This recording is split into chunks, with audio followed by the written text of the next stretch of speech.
Hello guys, welcome to my channel Swathi heartful life 2588. Friends అందరు ఎట్లున్నారు? మంచిగా ఉన్నారా?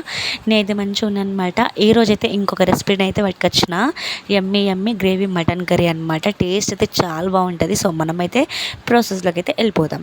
ముందుగా కుక్కర్ అయితే పెట్టుకున్నా. కుక్కర్ పెట్టుకున్న తర్వాత ఆయిల్ అయితే వేసుకోవాలి. ఆయిల్ మంచిగా హీట్ ఎక్కిన తర్వాత దీంట్లో అయితే హీట్ ఎక్కిన తర్వాత మసాలా బిర్యానీ ఆకు, బండ పువ్వు, కొంచెం పచ్చిమిర్చి ముక్కలు, ఉల్లిపాయ ముక్కలు వేసుకొని మంచిగా అయితే కలుపుకోవాలి. నేను ఇక్కడ సాజీరా కూడా వేసిన, మీరు కూడా వేసుకోండి. టేస్ట్ అయితే చాలా బాగుంటుంది. ఇవన్నీ వేసి ఇంకా మనమైతే మంచిగా పచ్చివాసన పోవాలన్నమాట. ఉల్లిపాయ ముక్కలు అయితే సన్న దరుక్కొని వేసుకోవాలి. ఇంక ఇవన్నీ అయితే మంచిగా మగ్గిపోవాలి ఆయిల్లో. సో ఇలా మగ్గిపోయిన తర్వాత ఇప్పుడు మనం అల్లం వెల్లుల్లి పేస్ట్, కొంచెం కొత్తిమీర కూడా వేసుకొని ఇంకా దీన్ని కూడా మంచిగా కలుపుకోవాలన్నమాట. మనకు ఆనియన్స్ కొంచెం బ్రౌనిష్ కలర్లోకి చేంజ్ అయ్యేటప్పటికి మనకు అనేది మంచిగా వస్తుంది అనమాట. సో దానివల్ల ఇంకా కొత్తిమీర కూడా నేను ఆయిల్లోనే ఎక్కువ వేసుకుంటా. నాకు పైనుండి గార్నిష్ అంటే నచ్చదు. సో మీరు కావాలంటే పైనుండి కూడా వేసుకోవచ్చు. ఇంకా బ్రౌనిష్ కలర్లోకి కొంచెం చేంజ్ కాగానే ఇట్లా పచ్చివాసన అనేది పోతుంది. మనకు అల్లం వెల్లుల్లి పేస్ట్, మనం మళ్ళీ ఆనియన్స్ ఇవైతే వేసినాం కదా. సో దానివల్ల పచ్చివాసన పోతే టేస్ట్ బాగుంటుంది.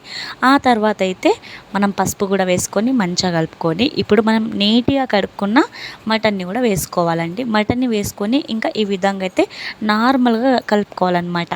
కలుపుకోకుండా అట్లా మూత పెట్టేసినా ఏం పర్లేదండి, అట్లా ఇంకా బాగుంటుంది. ఎందుకంటే మటన్లో నుండి మొత్తం మనకి వాటర్ అనేది బయటకు వస్తుంది అనమాట. సో నేనైతే ఎక్కువ కలపను, కానీ కలిపేసాను. ఇంకా అలా మూత పెట్టేసేయాలి. ఒకసారి అయితే కలిపేసి మంచిగా మూత పెట్టేసుకోవాలన్నమాట. లో టు మీడియం ఫ్లేమ్లో పెట్టుకొని ఒక 5-6 నిమిషాలు మంచిగా వదిలేయాలి. లో ఫ్లేమ్లో పెట్టుకొని ఇంకా మనకు మంచిగా వాటర్ అయితే మొత్తం బయటకు వస్తాయి అన్నమాట. వాటర్ బయటకు వచ్చిన తర్వాత ఈ విధంగా మనం కట్ చేసి పెట్టుకున్న టమాటో ముక్కల్ని కూడా యాడ్ చేసుకోవాలి. నేనైతే ఒక 2 టమాటోలు తీసుకున్న, పెద్ద సైజువి. కొందరైతే టమాటోలు వేయరు, కానీ వేస్తే టేస్ట్ చాలా బాగుంటుంది. వేయని వాళ్ళు అయితే వేయండి. ఆల్మోస్ట్ అందరు వేస్తూ ఉంటారు అనుకుంటున్నా. టమాటో ముక్కలు కూడా వేసుకున్న తర్వాత మనమైతే సాల్ట్ వేసుకొని ఈ విధంగా కలిపేసుకొని ఇంకా మూత అయితే పెట్టేసుకొని ఇంకా టమాటోలను అయితే మగ్గించుకోవాలన్నమాట.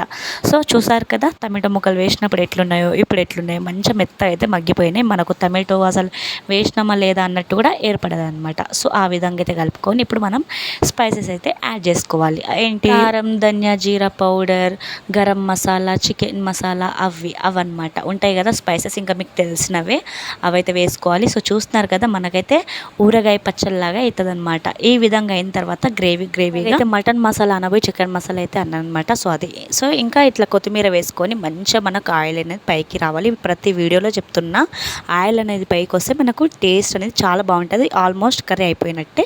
ఇంకా మనకు సూప్ కావాలి కాబట్టి ఇంకా వాటర్ కూడా వాటర్ ఉడుకుతున్నప్పుడు కొంచెం కుడక పొడి, ఆ తర్వాత లవంగ, దాల్చిన చెక్క, ఇలాంచి అవి దంచి పెట్టుకున్న మసాలా అయితే వేసేసుకోవాలి. కొంచెమే వేసాను, అవి చాలా స్పైసీ ఉంటుంది కాబట్టి కొంచెమే వేసి ఇంకా విజిల్స్కి పెట్టేసుకుంటే మనకు యమ్మీ మటన్ కర్రీ అయితే రెడీ అయిపోతుంది అనమాట. ఫైనల్గా మన కర్రీ కూడా అయిపోయింది. సో నాన్ వెజ్లో మీకు ఏది ఫేవరెట్ నాకైతే కామెంట్ చేయండి. నాకైతే మటనే అనమాట. సో ఇది ఫ్రెండ్స్ వీడియోకి కనుక నచ్చితే ఒక చిన్న లైక్ ఇచ్చి సబ్స్క్రైబ్ చేసుకోవడం మర్చిపోవద్దు. Thank you for watching friends. మరొక వ్లాగ్తో మళ్ళీ కలుద్దాం. బాయ్.